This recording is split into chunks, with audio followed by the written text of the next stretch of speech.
Hello, it's George Anderson here from Intelligent Running, and I'm joined today by the lovely Caroline Pearce. Hey, Caroline, how you doing? Hi, George. Great to join you. Yeah, just for anybody who doesn't know who Caroline is, she's actually a friend of mine from university. We were at Loughborough together, and whilst I was running around a track doing 400 metres, Caroline was doing 7 different events. Actually, it was a heptathlon and an international heptathlete to boot. And I followed her career with interest. Since then, we both went into the fitness industry. Caroline actually became a gladiator on the TV series, and now she's a sports presenter on BT Sport and World's Strongest Man. So, Caroline, it's great thanks again for spending some time with me today. And we've got some specific questions today for you, which hopefully you'll be able to answer. Hope so. Yeah, fire away, George. Well, as you know, I've got a big event on in Dublin in a week or so's time, and it's all about motivation and inspiration. Now, as far as I know, you've never run a marathon. Is that correct?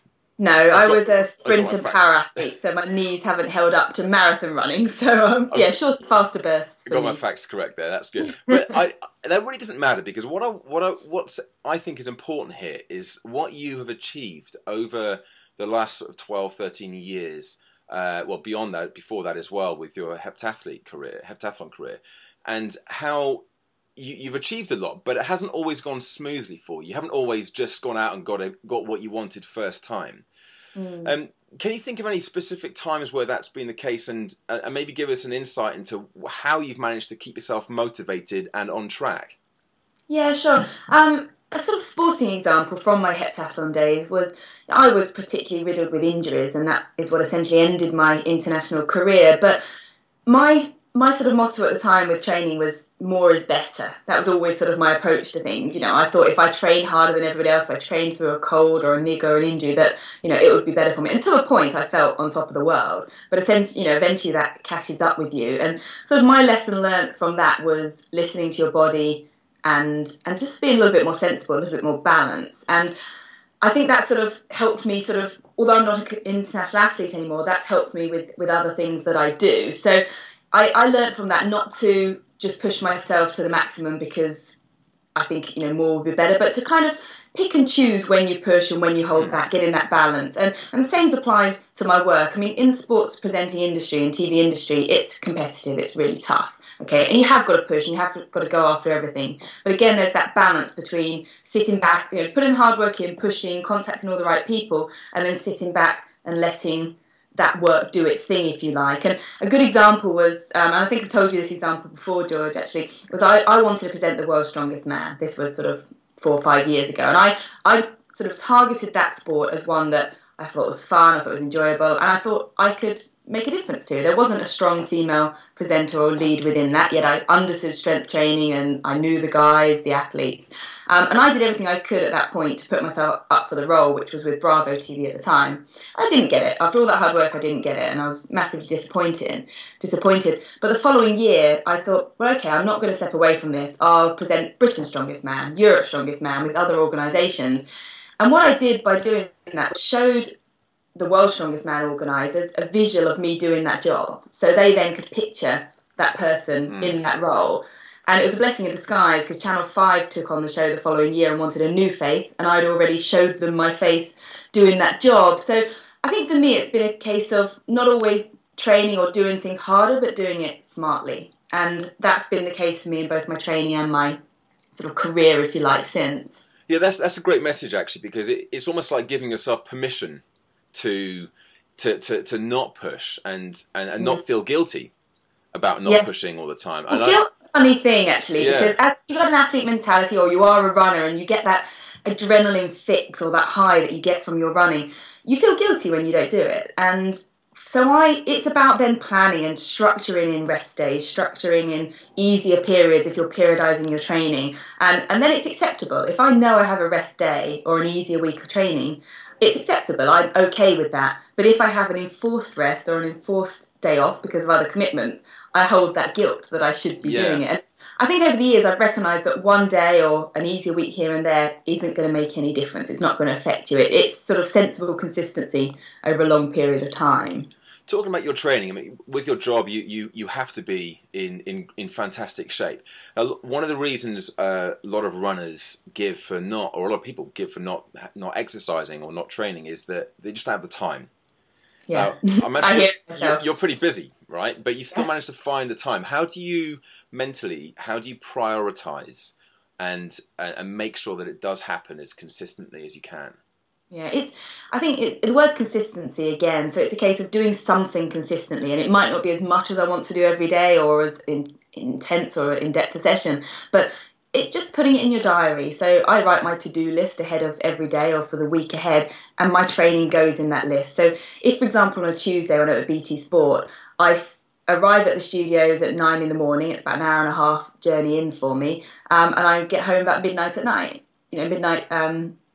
That evening. So, and I'm in a studio, the offices, the production offices, rehearsals all day. So I have a choice there. It's like, on the occasion when I'm very tired, I allocate that as my rest day. Or I get up earlier than I'd want to or would do normally, get it done, and it gives me a boost, gives me a high for the day. But if I hadn't put it in my diary or scheduled to get up early and do that, and I thought I'll see how I feel when I wake up, which a lot of people tend to do, probably wouldn't have done. So it's just scheduling. It's just making sure you fit it in. Being kind to yourself. Just physically get out the door onto the road or to a field or into the gym and just see what you can manage on that day. So I think sometimes getting there's the hardest part. Once you're there, you do it. You're in that environment, you'll do it. And quite often I think you surprise yourself. I do. That's great advice as well. And that's a great little trick, actually. I've used that myself, where you just say to yourself, well, look, just do the warm-up and see how you feel. And then you go, and 9 times out of 10, you'll feel great. Yeah. And you'll want to do more. It's good to have goals as well. I mean, for me at the moment, it's different. I'm not training for a race or for performance. So there was a transition period for me where the motivation was harder, because it's more for aesthetics, for functional purposes for my job when I present my fitness DVDs or demonstrations for Power Plate and other companies that I consult with and I'm sort of an ambassador for. So it is a hard shift for me it's not measurable in the same way it was. It's more about looking and feeling good. But again, I just set myself different goals, and I've had fitness projects like producing my own fitness DVDs, writing my book, photo shoots. For someone else, it might be, set yourself a race target, book a race in the diary, or a day when you're going to get together with friends and do a fun run or something like that. And I just think by having a goal and then breaking down that goal into smaller stages, you're more likely to get there and to do it. If it's just a very general, I want to run more, be fitter, lose weight, I think the motivation or the structure is a lot more difficult. Yeah, I think if you haven't got a really tight definition in your own mind as to why you're doing it, the why component of your goal, and not just because you feel that you should do some exercise, or I've got to go out for a run. And I think that definitely makes it harder. So yeah, when you've got that tie in there, as you said, for you, it might be getting in shape for a DVD, or because you have to look in shape on TV when you're presenting. For a runner, it might be they've got a race planned in. So again, that's a great strategy then, just to make sure you have some kind of a goal. And I suppose making it as widely publicised as possible. And that's another. Tell people you're doing it. I always say to do that. Then you're accountable. People are going to ask you how you're doing. Have you lost weight? Are you feeling fit? And the other thing is to surround yourself by positive and fellow sort of fit and athletic individuals, because we are, a factor of the people we surround ourselves with on a daily basis. So if you're around people that are active, they do get out and go running or training or in whatever way, I think you're more likely to do it. And even with my job now, I might be in the studio all day, but when we go live in the evening with our show, I'm surrounded by these athletes. Some of them are fight athletes or other sports athletes. They look fit, they're talking about their training, and I usually leave can't wait to get into my training the next day, sometimes picking up new ideas from what they do. So surround yourself by people that share in your desire to get fit, lose weight, feel more healthy. And I think that's a big motivator as well. It becomes more normal. I think if you spend more time with people who don't exercise, then you become abnormal because you want to do something. Whereas if you're in that environment as often as you can, as you said, you're surrounded by people, you just feel like, I can't wait to get stuck into this, and everyone's talking about it and there's a real buzz. It definitely does add to that. That was the case for us, George, at Loughborough University. it was just this microcosm of fit, athletic people from all different sports, all walks of life. So it was just the norm to see someone running past you every second, or going Yes. to the gym, or working out, or doing something crazy and active. And I think I've taken that with me, and I've continued to sort of surround myself in an industry like you have, a fitness industry, where I'm around those people. Now, not everyone's in that industry or hasn't had that Yeah. experience. So absorb yourself in it. Read fitness magazines, podcasts. Follow certain people on Twitter if you're into social media that do deliver those fit tips every day or nutrition tips. And it's just that sort of constant little reminder, little snippets of information. I think that embed that in your brain and your mind. Despite the level I'm at and you're at in this industry, there's certain people I still follow and want advice from. So Gillian Michaels in America, who's the trainer of The Biggest Loser, she's an inspiration and a role model to me. So I quite often look at her advice and her tips and her fitness DVDs, and others from maybe a more yoga-inspired background, which isn't an area of my expertise, so that I can just broaden the areas of training that I engage in. It's definitely, I think the more you can immerse yourself in it, the easier it is easier for us as trainers and coaches, and because we are in it, and it's our job to be like that. But for, let's say, for normal people, for everybody else, then things like social media and Facebook groups, and just reading the right sort of magazines, it does make it more of a normal thing, and it can definitely work to inspire you. Talking about your sources of inspiration, I know you mentioned Gillian Michaels there, but going up through the rankings in heptathlon, and as your career progressed in the last decade, who has been another real source of inspiration, almost like a mentor to you? Have you ever had anybody who you've just always looked up to? Yeah, I mean, in the early days, it was Denise Lewis, because before she retired, I had the privilege of doing some national training squads that she was a part of. So I was sort of one of the younger ones coming through, and she was sort of at the tail end of her career. So Denise Lewis was very much an inspiration. I read her book. I trained with the same coach as her at these squads and when we went warm weather training.